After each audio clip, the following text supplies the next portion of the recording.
I think what I can put in here is 7 lessons in 7 years. I want to do like 10 lessons in 10 years, but I'm not that cool yet. Like, you know how like HQ doesn't really care about you until you get until you become a 10-year affiliate. Yeah, true. So I figured we could do 7 lessons in 7 years. And what are the well, actually no, this is your podcast. What am I saying? What did you want to do? Well, first of all, let's introduce the podcast. All right, boys and germs, welcome to the Crack Pit 5. We're getting through the old episodes pretty good, aren't we? Today it's myself and Mr. Alex Cheongy. Giddy up? Oh, I'm glad to be on Crack 5. Yeah, I know. CP5. Hey. Hey, giddy up. And me and Lee done one last night. I don't know if you heard the start of it. We need to create the jingle. I need to record just something like, welcome, like just what we're saying there. Welcome to the Crack Pit. This is the podcast that we talk about all sorts of blah, blah, blah. And you put some like funky Kaylee music underneath it. Like it's gotta be like Irish music. Like yeah, that's what even Lee was saying. Yeah, 100%. We have to go full Michael Flatley on it. Like, yeah, sweet. It's really easy, honestly. You just record your intro, tell everyone what it's about, and then you put the diddly diddly, and it actually sounds semi-professional. It's like how like this whole setup wouldn't look professional if we didn't have mics in our faces. Yeah. And a plant. Look at my plant. See my fucking tree. Mate, I'll like people, instead of 2 people listening this week, we're probably going to have 3 because of our indoor plants. Yeah. And last week I didn't actually put the video up. I just put the podcast out there, so people you mightn't get the video this week either. So you just have to assume that we are telling the truth about the plans. Oh, people can see on my video, because Alex is streaming live. Mate, I've got 3 people watching now. I'm looking at my stream count, and there's 3 people. That's a record. That's a record. I really took advantage of lockdown at the start of things, and the most streamers I've ever had on one of my views was 25, and I posted a video on Spearfishing Victoria, and it was me fishing virtually, and that's been the pinnacle of my. People were so fucking bored at the start of lockdown that they were watching me do virtual fishing, and I really should have capitalized on that, but I never did. So yeah, I watched you for a bit. I watched you. The one thing I didn't like about it was when you shot the thingamajigger, the noise it made, the jingle it made. Yeah, it was like, what the fuck's going on? Does that really happen when you spearfish? It was quite calming. Like I started going through a lot of different games, but it's very calming. Like I could see myself doing that. Yeah. But anyway, does it match up to the real thing? Well, this is the thing that I'm kind of tossing up at the moment, because there's potentially a job in Geelong that would allow me to go spearfishing and fishing. And I'm just such a simple man. I was like, well, I could, before the gym opens, I could go be a coach. I would coach, I would spearfish, and I would just cook food. And it'd be a month kind of, vacation in Victoria, because we're not allowed out. Yeah. So it's very tempting. CrossFit Barwon, wasn't it? Yeah, very tempting. But we'll see how that goes. Anyway, if anyone is in Geelong listening to this, or anyone is in the Freelands listening to this, I'm very good at coaching. I'm all right at coaching. I do pretty good photography, videography. I've programmed my whole year of CrossFit, so I can bring that to your box with coach's notes, and I can bring fresh fish to the community. Yeah. So that's hey, fuck, please you're hire hired. Yeah, man, I'll hire you. But I'm not in the freelance. Nah, you're not the freelance. You can go fuck yourself. I will only work for freedom. But anyway, let's crack 5. What are we? We've spit the shit for a bit. What do you want to talk about in crack 5? Yeah, you had a good idea today, so you fill us in on the idea, and then we'll launch into it. Well, I just figured, we've progressed we've progressed a lot over 7 years, and I would like to know, if maybe it's 8 years now. I think it's 8 years. We're coming up on 8 years, but we'll say 7 years. So 7 lessons in 7 years. When it's normally 10 lessons in 10 years, right? But we're not that cool yet, so it'll have to be 7 lessons in 7 years. And I figured you would be a great start because I think, I remember 7 years ago, or probably not 7 years ago, we were just talking about weightlifting. But then, in today's, in today's catch up, you're like, Cheongy, your traps are highly elevated. Maybe you should do a little bit more lat work. And I was like, oh, Damo's gotten better. Go figure. So let's talk about that, bro. What are your let's talk about your 7 lessons, 7 years. Because I have to finish at about 2:10. You have possibly 5 to 7 minutes for every lesson. Okay. I'm gonna keep you to time, mate, and I'm gonna just make sure I just shut up and don't talk too much. Why not interrupt and ask questions as much as possible? Yeah. All right. If you have any questions online, we've got 3 people who are viewing live actually at the moment. Hello, 3 people. Hello, 3 people. You were right on our numbers. So yeah, my 7, I just had to scribble down there of a couple of things. So just the things that popped into mind. The first lesson, I suppose, what I've learned myself being in this industry is protein powder doesn't make you big. And that's just the simplest way of saying is like stop with the supplements. Like the supplements, if you're trying to reach a certain fitness goal, whether it be gaining muscle or losing body fat, reaching for the supplements that are marketed to your insecurities are not the answer. And I listen, I was that guy years ago when I started in the fitness industry. Like I go into, you'd be in the gym and you'd be seeing the big lads and you'd fucking, so what are you doing for your arms? Like how do you get so big? Oh yeah, well I'm doing this movement and that movement, and then you go to the protein shop, and you see this fucking big Polish guy behind the counter, and he's recommending BCA tablets and fucking pre-workout, and then gold HMB. standard. HMB. What? HMB. You remember HMB? Yes, I do. Yeah, we didn't have them now in Ireland. That tasted like terrible. What, I've never tasted HMB. I've never tasted ass before, but I imagine it tasted like HMB. That stuff was rank. What is that stuff? What is that? Oh, I didn't even know how to say it, but it's meant to like help with recovery. It's like kind of in that kind of recovery vein. I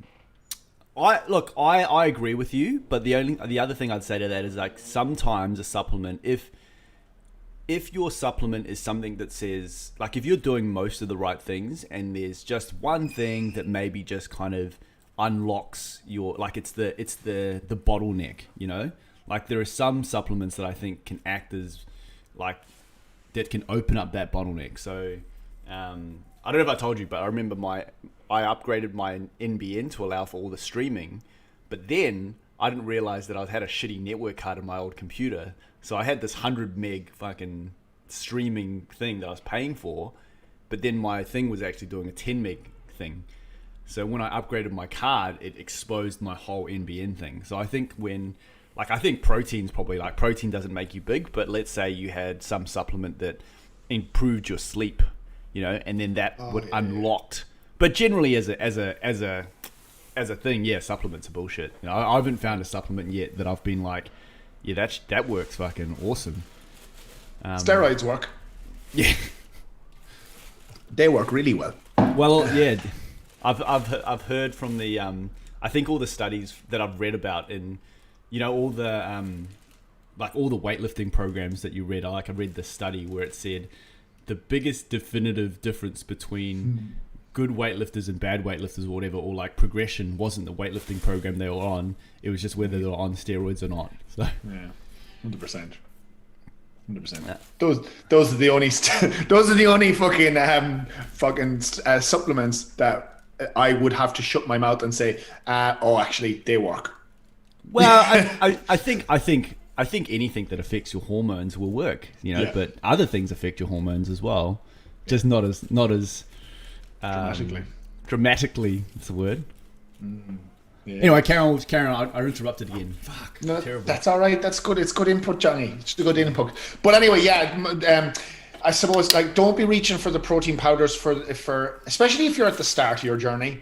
You have to do a lot of groundwork at the beginning, whether it's fucking just sticking to a training program, learning how to sleep, and learning how to eat. Like that is the basics of anything. If you're trying to be a marathon runner, you have to get that shit right. If you're trying to fucking get into CrossFit, you got to get that shit right. If you're trying to put on some size, you got to get all this shit right. Then once you're down the road and you've pretty much exhausted all those avenues, then it's probably a good idea to look at some supplementation. But don't go to the supplement shop looking for advice, because you'll leave there with an empty wallet and a big box of white powder. How about that? Yeah, remember the times where you'd be like, "Oh, this is quick release protein." Fucking what's there? Such shite. The casein. This is the casein. A whey protein isolate, a whey protein concentrate, and then if I drink it throughout the night, it slowly releases into my body. Fuck's sake! Just eat. Oh, food, how good man. was that? That's so good. And we all fell for it. I fell for it. You know, I had my 3 different types of proteins and timed it. You know, as soon as I finished my workout, I had to get creatine and protein into my system within fucking 38 seconds of finishing my last set of exercises. Did you ever wake up at 3 a.m. in the morning to have a protein shake? No, I didn't do that. You're not that committed. Come on, bro. No, every 3 hours. I was committed to the drink more than committed to the protein. Yeah. Yeah. So yeah, that's what I'd say. Get your fucking supplements from the food you eat. You know, especially at the beginning. And if you're working with someone good, they will advise you correctly. Work with me, I'll advise you. Alex Cheongy. Work with Damo. Damo's got the advice. Yes, 100%. Loz was like, Loz, you know what Loz said to me the other day? She's like, people won't listen to you. They'll listen to Damo. I go, why? Because Damo's got abs. And I was like, fair enough. Why doesn't she get on the channel and talk? She's got abs. Oh yeah, well she should. She'll we'll get her on.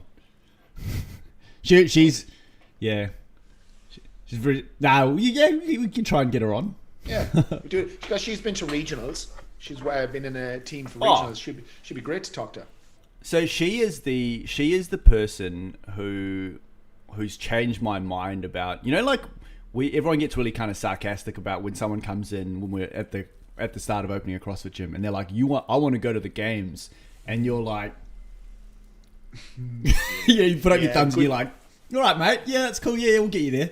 Yeah. But Loz was one of those persons that was like, she didn't want to go to the games, but she came in, she had and she just loves pain. Like, she's the one person that I've seen go from, potentially just, you wouldn't look at her and you wouldn't see her at the start and go, oh, that's going to be someone who's going to be at regionals. And then within 4 or 5 years, just from hard work and just, a high threshold from pain, she has became she's got an interest. There's no secret to what Loz does. She just fucking hits the pain cave and hits it hard, Sure. Does the work. You see the stuff on her social media, man. She's a small little unit as well, and she can fucking move weights. Well, I just train with her. Like, all the weights I do are just hers because we're in the same basement at the moment. So, one bar, and I'm just trying to stay fit with her. All right, lesson 2, my friend. Lesson two. Okay, the second lesson is you train smarter, not harder. That doesn't say much, but it says it all. When I started off my training, I've always wanted to gain size. I've always been that hard gainer, skinny runt motherfucker. My clothes just didn't fit me and all that sort of stuff. And when I started training first, I was living in Dublin, or starting training properly first. I was living in Dublin, and I would go to a gym twice a day and doing an hour and a half and lifting weights and like sometimes I'd see a class going on, like there'd be one of those, remember those Les Mill classes, and I'd see them lifting the weights, doing the pump class. So I would do an hour of weights and then go into a Les Mills class and do that. And then my transport around Dublin city was my bicycle.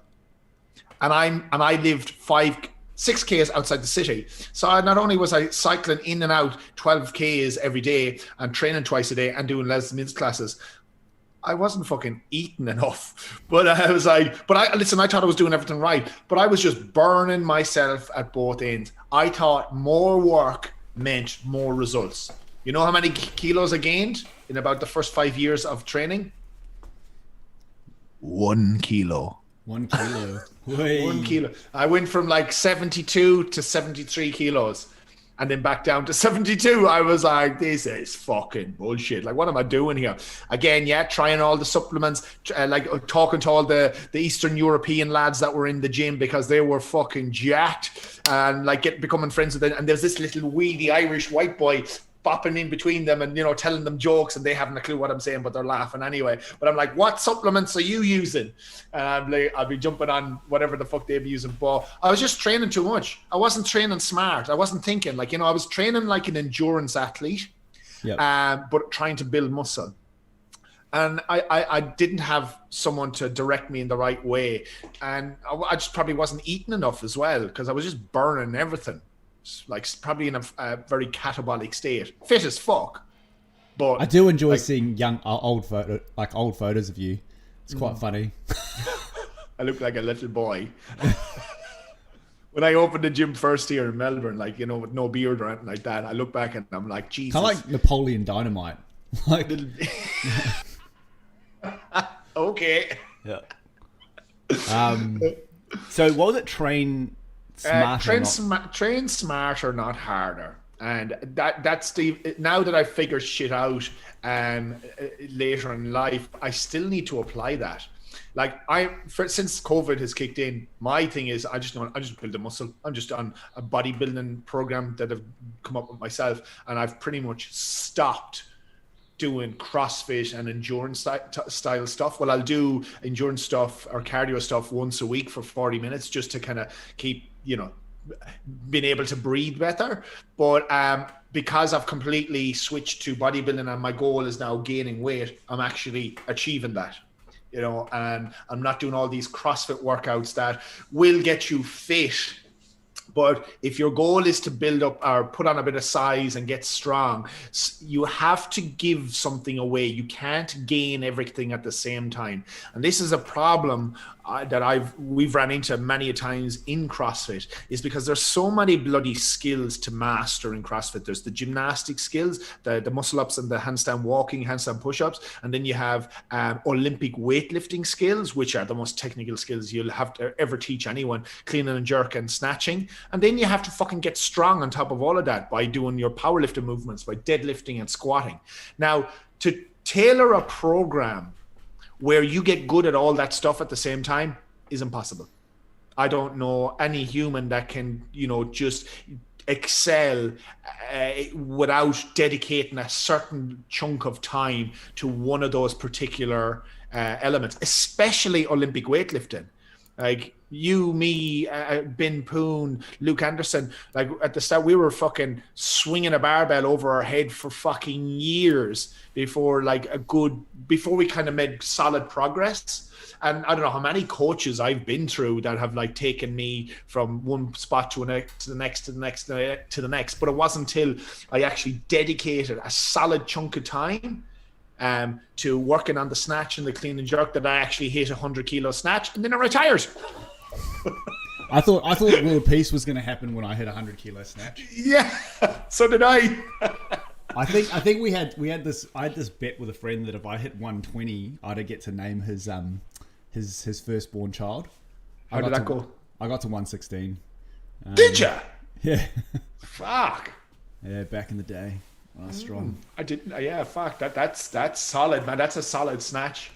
Okay, it's interesting because I almost think what do you think of what, like, there's a big delineation for you between every time you say CrossFit training and other training. Like, what is the difference between, like, for me, when I program my class, I really just program functional bodybuilding. You know, like, you do a strength piece, you do some accessories. Generally, the strength piece, the WOD for the day is really just me creating something that's an accessory piece for the strength. You know, like But is there I feel like there's something different between how you talk about CrossFit and how I talk about CrossFit. Because for me, CrossFit's just, doing stuff together and doing lots of different shit. But yours is the competitive side you're talking about, right? I think so. Yeah, like when I think back to when we opened up first, the style of programming that we had was very randomized. You'd be squatting one day, you'd be doing some sort of gymnastic shit the next day, you'd be doing a big long Metcon the day after. So where's the progression? Where's the structure to that program that allows people to develop in some way, shape, or form? And I feel a little bit that CrossFit really appeals to those style of people that have a very competitive nature, and maybe they're an ex-athlete from some other sport where they've had to retire because of maybe age or injury or something like that. And CrossFit is perfect for them because they get that on a daily basis. But as my own progression, I really enjoyed it at the start. I still enjoy CrossFit to some extent. Like I still like that pain. I'm an somewhat athlete myself. If you want to, well, I will. Gaelic football players are athletes back at home, and that was my sport, and that was a team sport. So I would have been very competitive when I was younger at that. So finding CrossFit gave me that same feeling that you would have on the field. Like you're hounding for the ball, you're working hard, you're pushing till you puke, and CrossFit deliver that to me. But I just find that there's so much stuff in it that it can be very tricky to deliver a CrossFit style program without people saying, well, this is a strength program, or this is just a gymnastics program, or this is just Olympic weightlifting. Because I feel if you want to get good at CrossFit, you have to do it in blocks of stages, and you can do that throughout the year. And I suppose that's probably what I'm saying. If you're going to program CrossFit, it's very general. It's very all-encompassing. You might be snatching today, you might be deadlifting tomorrow, you might be doing muscle-ups the day after. And that to me is good. It's fun. It exposes you to a lot of stuff, but does it allow you to improve in those skills? Yeah, I think it maybe a true template of CrossFit is a much slower progression. But if you have a skill-based, and if you have a skill focus, as in like, what's the term for it? Like, I think you still have to have, you can have a CrossFit focus, and you can also have a skill focus. CrossFit is general strength and conditioning, like it's always been that, right? Like Greg Glassman's like it's GPP, but if you want to improve on certain things, you have to focus on them for a little bit. But anyway. We'll talk about that another day. Should probably write that on the list of things to talk about. Giddy up. Three. What's your third? Right. So that was train harder, train smarter, not harder. Okay. The third. Oh wait. To go back to that one. Yeah. If you were to train smarter, not harder, what would you say is your 30-second? What do you design your program around? Like, what's your 30? How do you describe what you do in 30 seconds? Like your training style. What I'm currently doing? Yeah, like if I think CrossFit is all like, it's generally generalized and there's no kind of focus, and we want general fitness. What is it that you do that's different from, how have you evolved since that understanding of CrossFit? Since doing CrossFit? Well, it's exposed me to a lot of things. I've allowed in that training, allowed to be able to try a lot of stuff, and I've fallen in love with Olympic weightlifting. I've loved the gymnastics, but now it's like, why do we do fitness? Get sexy. Yes, to look good naked. Yeah, get the sexy. No. Get the sexy, man. How, like, people look at these CrossFit athletes and they're like, they're not really. They see what they look like, and they're like, fuck. The guys look at the men in the CrossFit and they're like, Jesus, I want to look like him. And the guys look at the females and like, I want one of those. And the girls look at the female CrossFitters like, that's an aesthetic that for some women that they aspire to. Not for all women. Some women don't like that kind of fit, athletic, maybe somewhat bulky look. I know, I fucking love it. So people look at that and they're like, wow, I want to look like that.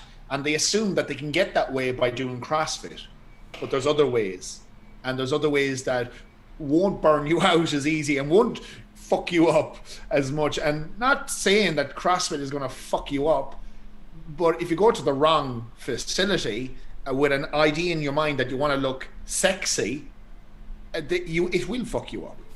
You know, so I think you got to sculpt your body. Bodybuilding is the way we sculpt, the way we change the look of the body. Doing thrusters and pull-ups is not the way to sculpt the body. It's a way to improve your cardiovascular system.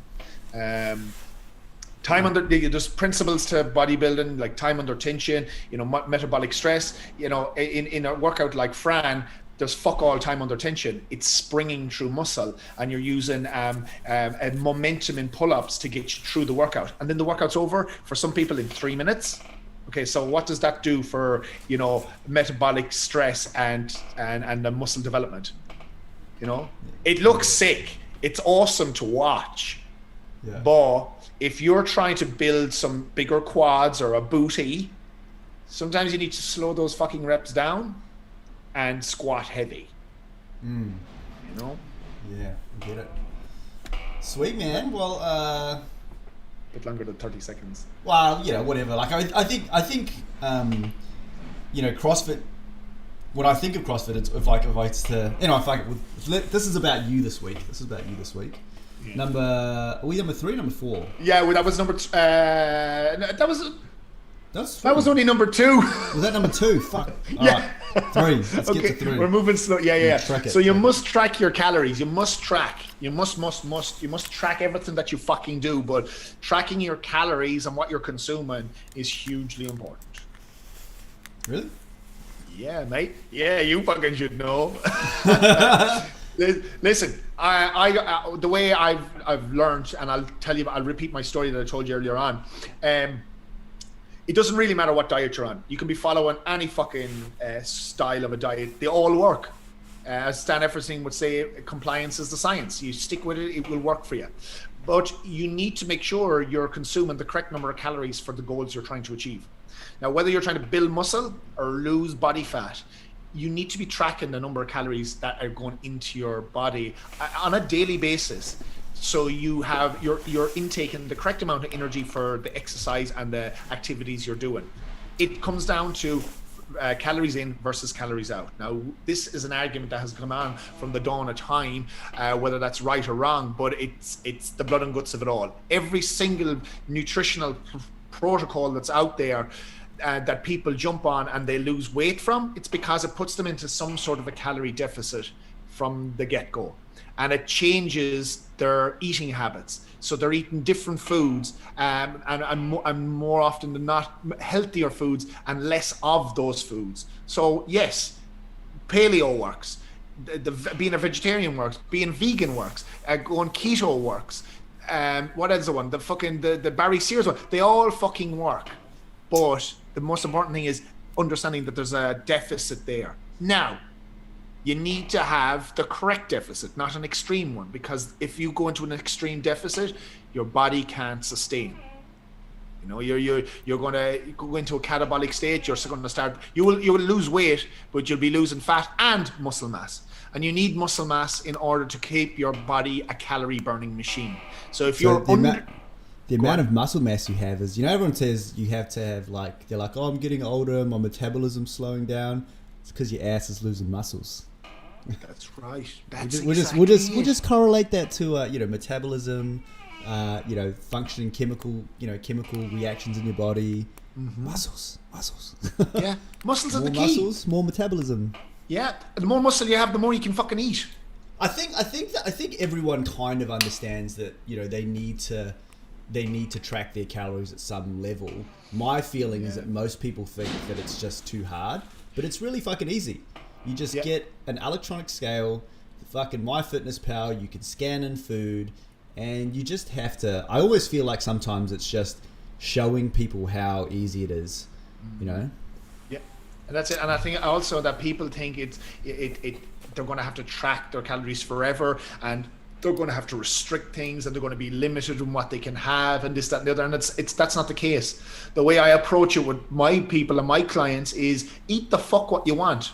I don't care what you eat, but just make it fit inside your calorie target for that particular day. You want to eat Hungry Jack's and KFC? It's cool. Go for that. But make sure you put whatever you eat from there into your calories. And then and that's it. That's the protocol. Now my story with this, where I first learned that the importance of tracking your calories was, and I was telling you earlier on, I was doing the Barbell Shrugged 6-month weight gain program. And it was like a comprehensive program, nutrition protocol, training program, all this sort of stuff, like getting all your habits right. Now I was doing my due diligence. I was training hard. I was taking off the workouts every single day. But I assumed I was eating enough calories. Now my goal was to gain muscle, so they were putting me into a calorie surplus. I had to be getting up to 3,000 calories a day. Now I was eating my meals and I was feeling stuffed after them. I was struggling to eat my next meal, and I'm like, I'm eyeballing this stuff, and I'm like, yeah, I have to be eating 3,000 calories. There's no way I'm not, because I'm so full at the end of every meal, and by the end of the day I couldn't possibly put another thing into me. But anyway, I wasn't gaining weight. I just wasn't moving forward, and I was getting into it a month and 2 months, and I was messaging the guys, and I was like, I'm not seeing any change here.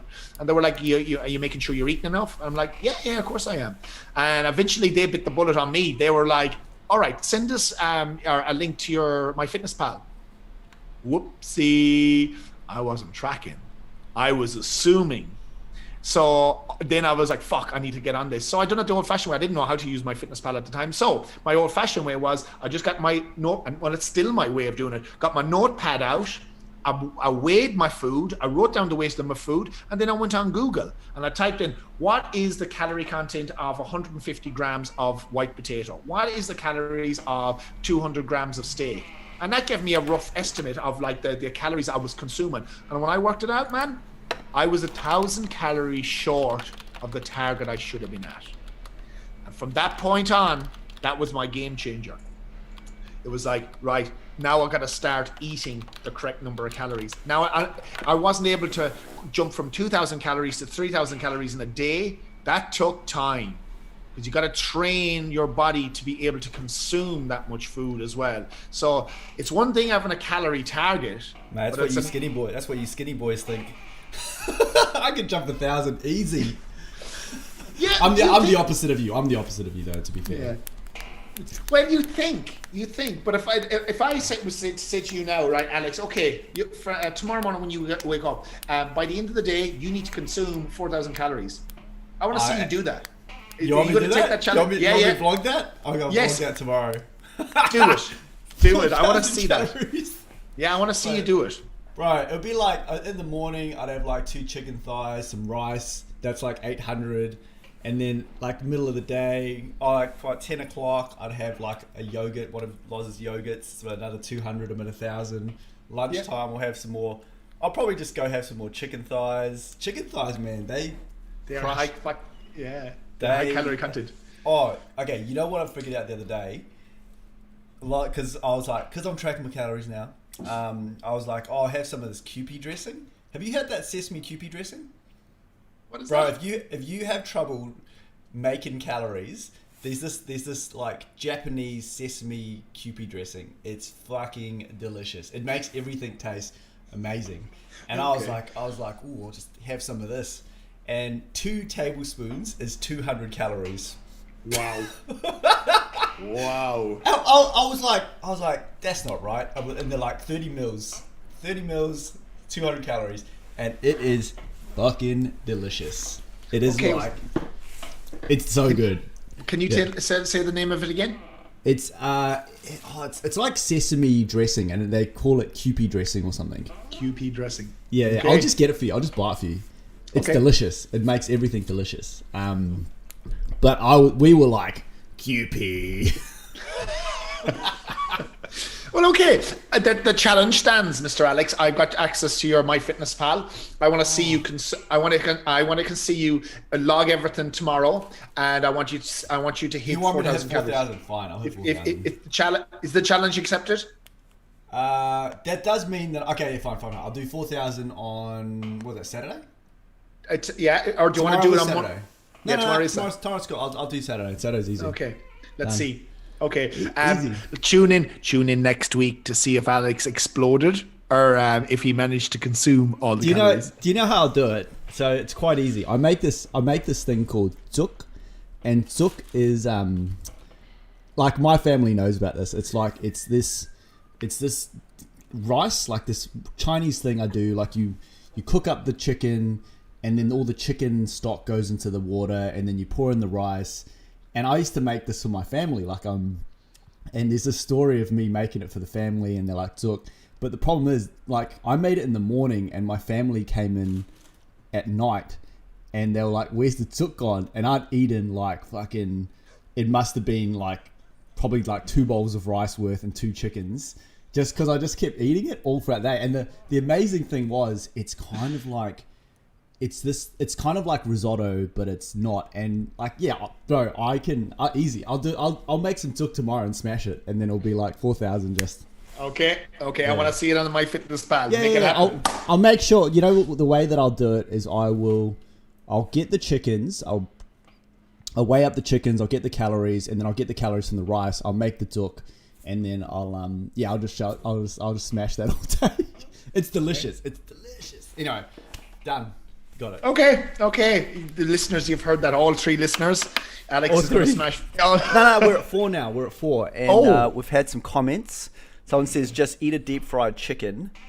Someone said, don't be a Nancy, accept it. Yeah, I'll take the challenge. Anyway,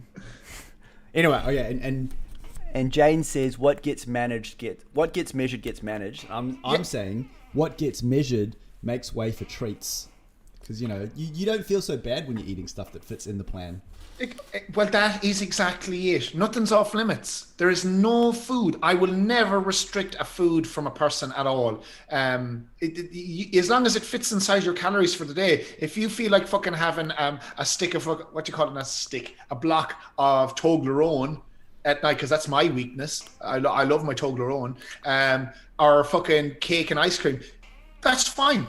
Or your glass of wine. Fucking have it. But it fits inside your calories. And you will hit your fucking results or hit your goals if you if you track. I've got to go to lesson 4 now because I've got 10. Got 2 10s. I reckon we'll have to move off. Go, let's do it. What's lesson 4? Lesson 4. Okay. It's much harder to build muscle than it is to burn fat. Yeah. Some people listening that may be on a fat loss journey, they're probably going, fuck you, motherfucker. You have no fucking idea. Well, I do, because I've been in the fucking industry for fucking so long. Now, I haven't had to be on a weight loss journey. My journey has been to try and gain weight. My God, that's a fucking effort. It's you take a couple of steps forward and it's very easy to take a couple of steps back.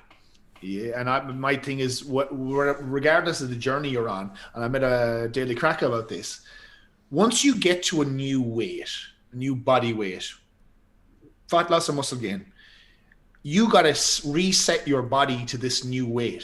And that can take 6 months of living at that new body weight.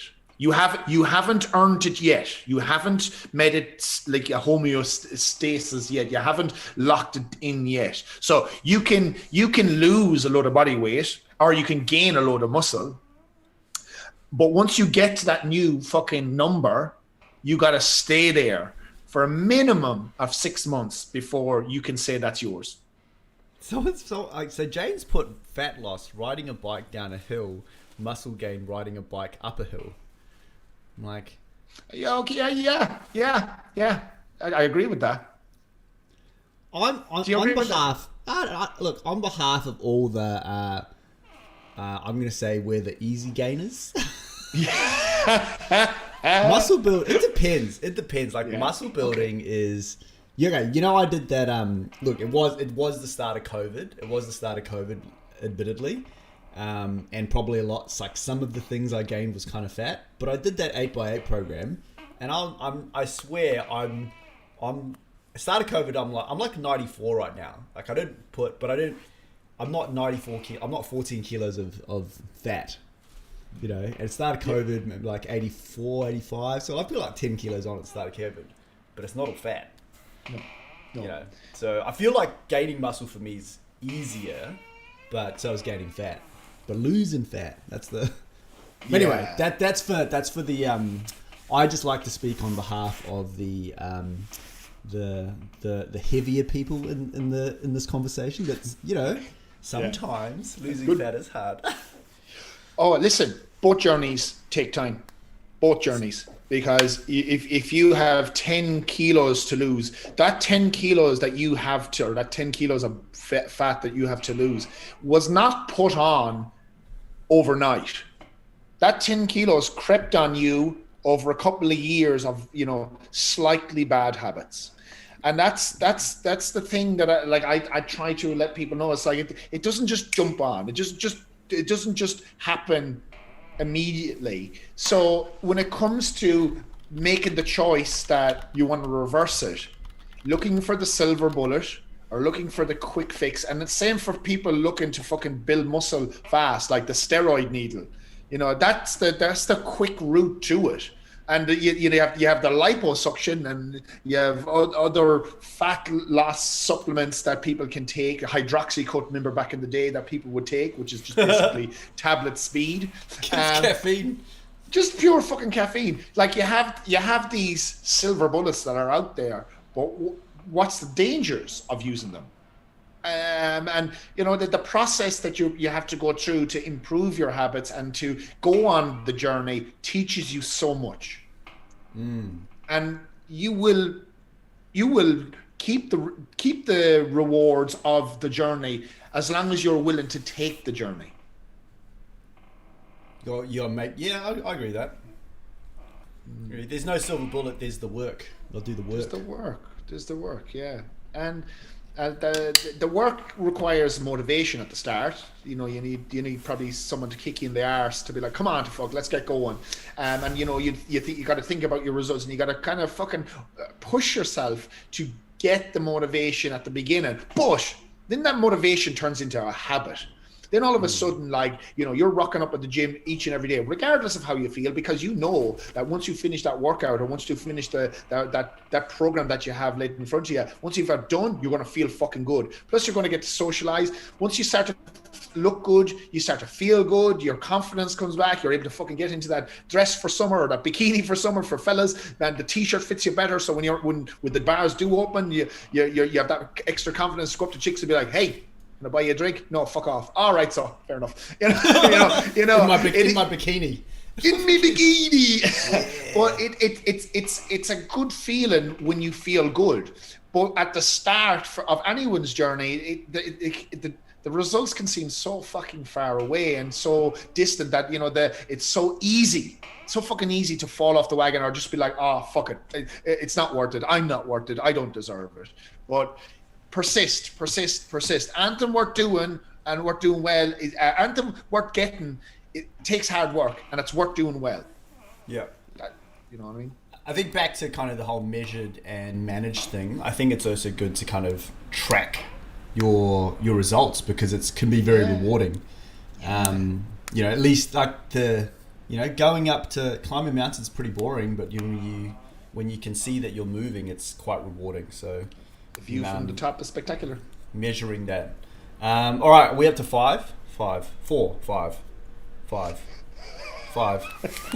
don't know. Yeah, that was 4. Okay, so number 5, we're running out of time. What's the time that you have there? Oh, I've got it at 10 to 2, so we've got 20 minutes. That's all right. Yeah, we'll smash it out in 20 minutes. Yeah. All right, the next one is don't rush the process. So this kind of runs off the coattails of the last one. You can't rush the process. So I always relate this back to, you know, squatting. You know, someone rocks up at the gym for the first time ever, and, you know, we do a lot of squatting in our gym in some way, shape or form. Now, your first goal would always be, you know, to squat half your body weight, and then to squat your body weight, and then to squat twice your body weight, which I have done. But the thing is, have you still squatted twice your body weight now that you're heavier, or? I've done it twice now. I've done it this time last year when I was in Bali with Sonny Webster, and I have done it there again a couple of weeks ago. Okay, so your body weight with the bigger body weight. It's moved that's up. Cool. Yeah, that's cool. So I've squatted a 181, and I'm sitting at currently. I squatted 181 when I was 88.4 kilos, and I'm just sitting on 90 kilos now. So that's still a double body weight back squat. So if I test again in a couple of weeks, hopefully it'll be, because I tried 185 and I was a good stretch at the bottom. It was nice. Yeah. It felt good, but I didn't stand up. But it was good. It felt good. But yeah, you can't rush. So let's say, for example, someone comes into the gym for the first time and it's their first day putting a barbell on their back. How long are they going to have to be putting that barbell on their back before they reach half their body weight on that barbell? It takes time. It's a process. So, and if we as coaches are going to be like, all right, first day, let's put half your body weight on there, what's going to happen to them? Turn them into a fucking pancake. You know, you're going to break a person. So we're overrunning the steps. We're rushing to the end, and we're not enjoying the process, or we're not enjoying the journey, because that's what this is. You know, Brett Ford, isn't that Brett Ford that's on the level 1 coaching staff for CrossFit?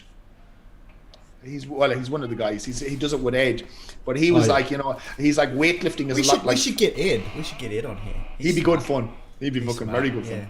Yeah. But Brett said something like along the lines of Olympic weightlifting or weightlifting is a lot like fishing. You not every day you're going to catch the fish, but you love the process. And it's the same with everything else. It's like you got to fall in love. It's like what? No way is weightlifting like fishing. I'm at peace while I'm fishing. Weightlifting, I'm like, Jesus, is that bar gonna squash my ass today? Yes, it does. Yes. And some days the bar fucking dominates the room and you can't fucking move it at all. But you enjoy it. Like I fucking love the barbell now, and most people do once they get into weightlifting and they get that first goal and achievement in it. It's like, fuck, this shit is fun, and you see progression in it. And then your goals, which I find is great about having the gym, and an element of CrossFit that is really good is the focus of people's like body weight changes to the weight that they're moving on a barbell.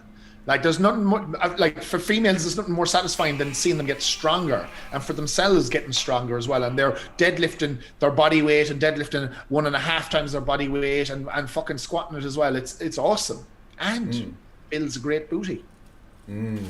Yes. So respecting that process and not rushing the process goes across the board in everything. If you're gaining muscle, if you're losing fat, trying to get strong, get a bigger back squat, fucking get your first muscle up, fucking walk up a mountain, go to Kilimanjaro to do the Everest base camp. All these things take time to prepare for. It's you don't just fucking get there magically. Yeah, I think trust the process. Trust the do the reps. Shit, yeah. Do the reps. Fuck yeah. You got to do the reps. Maddie's like, respect the barbell. Respect the barbell. Yeah. I'm so over the barbell. Yeah, I know. You're going onto the sandbag now. But the sandbag can teach you great things to take onto the barbell, to take back to the barbell. Look, I kind of like the barbell sometimes, and I kind of don't like the barbell other days. I think the sandbag's just kind of nice for now. Like it's like, for me, a lot of the big focus has been kind of trying to turn people away, because I don't think pure strength is applicable to life. Like pure strength is, those 1RMs and stuff, like they're nice as like, like look how big my ego is, being politically correct there, but I think what's really applicable is like 5RMs, 20RMs, and then the sandbag, like the weight, like anyway, I'm a bit over the barbell, but whatever. I mean, if it makes you happy, get amongst it. Yeah, absolutely. Okay, I agree with that. Respect the process, or don't rush things. Yeah. Number six. Number six. Yeah. Learn to squat properly from the start. Okay. Yeah. Yes. I love squatting. I think you know that about me now. Like, if I'm going to pick any movement to do, if we're going to train, I'm picking squats. And if anyone wants to go back and look through my YouTube channel from the gym and see the way I used to coach people how to squat, like I've injured myself quite badly from shitty technique in my squatting and having an ego, just trying to push it too hard, too fast, and not really respecting the process of improving mobility and learning the nuances of what a squat should be. So my thing now is like, that's anyone that I'm teaching anything to, the first thing we're learning is how to squat. If you set that base movement correctly, it just carries across to everything else. Yep. Sweet. And how do you squat? The first thing. Here we go.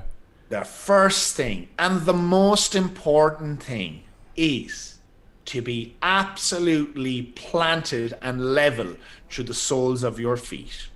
So get rid of those fancy Nike shoes or shoes with a big cushion or Asics or any sort of cushioned running type shoe. Get those the fuck off your feet. And if at all possible, squat in your bare feet. But if you must wear something on your feet, choose something like Converse or a minimal shoe in some way, shape, or form. Are you going to say Vibram 5 fingers? Fuck, well, yeah, fuck, they look weird. But anyway, if you've got them, fucking wear them. See, Loz, it's okay. Damo supports my Vibram 5 fingers. Yeah, Alex, if you've got them, I support them. Oh, those are like when you're the early days of CrossFit. Everyone was like, "Oh, minimalist shoes," Yes. and then everyone just like jumps in them. But Vibram 5 fingers, they make you look cool. Yeah, right. Okay, so planted feet. Yeah, I so choose heavy feet. Yeah, so when you wear any sort of like cushion sole shoe, it's like you're squatting on cushion or squatting on pillows. Your feet can't find stability. So if you're in a bare foot or in a pair of Converse or something like that, like the sole of your foot is going to distribute the weight evenly throughout the floor. Now, I know still people like kind of rock and move, but my golden rule here is plant the feet and stay balanced in your weight from the front to the back of your foot. So the knuckle behind your big toe and the knuckle behind your baby toe, those should be pressed into the ground throughout the entire movement, and your heel. You don't want to be too far forward, you don't want to be too far back, you just want to be planted. And then just move down, push your arse down to the ground and stand back up. But the most important focus is keep your foot planted on the floor. If you're doing that one thing right, your squat will improve. That's it. Lesson over. Done.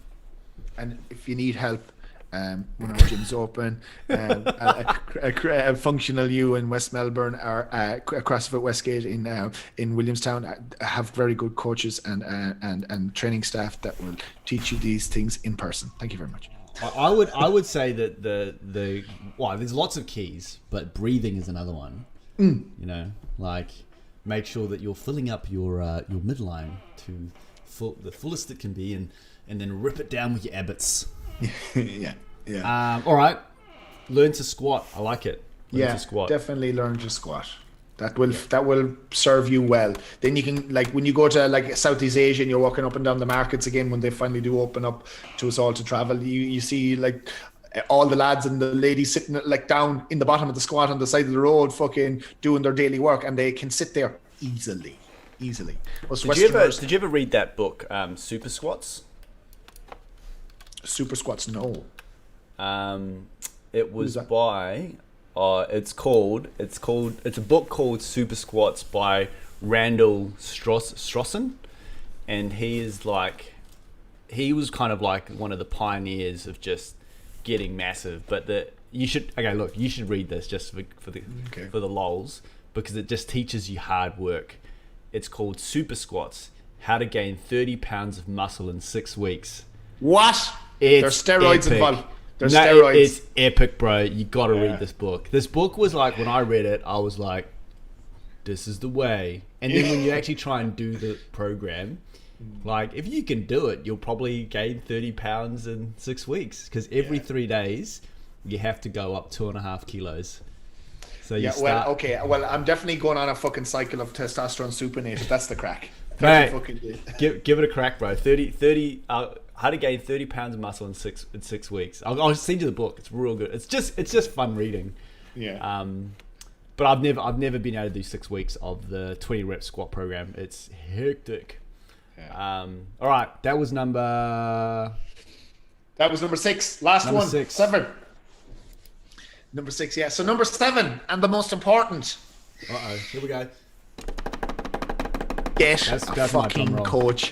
Yeah, well, you have to fucking you have to fucking drum roll it. Do the drum roll again, and I'll say it again because you drum rolled in the middle of what I was saying. Did I do it? Hold on. Get a fucking coach. Listen, it's as simple as it is. I don't care whether the gyms are open right now or not. There's coaches out there that will help you with everything. I know I've required a coach when it comes to running a business. I've required business coaching. It's been a game changer for me. I've got coaches when I've wanted to gain muscle. I've got coaches when I've wanted to improve my Olympic weightlifting. Anytime I've tried to do this shit myself, it's only been a half effort. I have always paid for coaching in order to get me to the next level. Currently, I'm moving my services online to help people online. I'm getting coaching, moving my services online, and I'm doing good at it. So the blood and guts of it all. If you're trying to build muscle, get a coach. If you're trying to lose body fat, get coach. If you find you're not, you need someone to keep you accountable, get a fucking coach. If you're having trouble with your nutrition and using MyFitnessPal, get a fucking coach. If you want to learn how to squat properly, get a fucking coach. Oh, please didn't get sandbags. And get a sandbag. And get a sandbag. The sandbag is a great teacher. The sandbag is the best teacher. I reckon just get a shitty fucking bag and fill that shit with sand. Like I'm gonna make a vlog on how to make a bag full of sand. Yeah, well, just go to Bunnings and buy those 20-kilo bags of washed sand. $8. Yeah, and then just put some fucking cloth around or put it into some sort of a Hessian bag and away with you. Can I like look? Loz and I were talking about this the other day, right?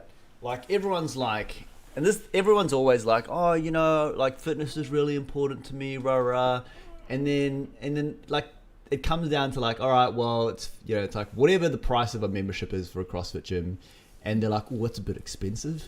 I'm like, bro, it's like less than fucking 24 pack of beers or something or whatever it is, and everyone's like, oh, it's really important to me.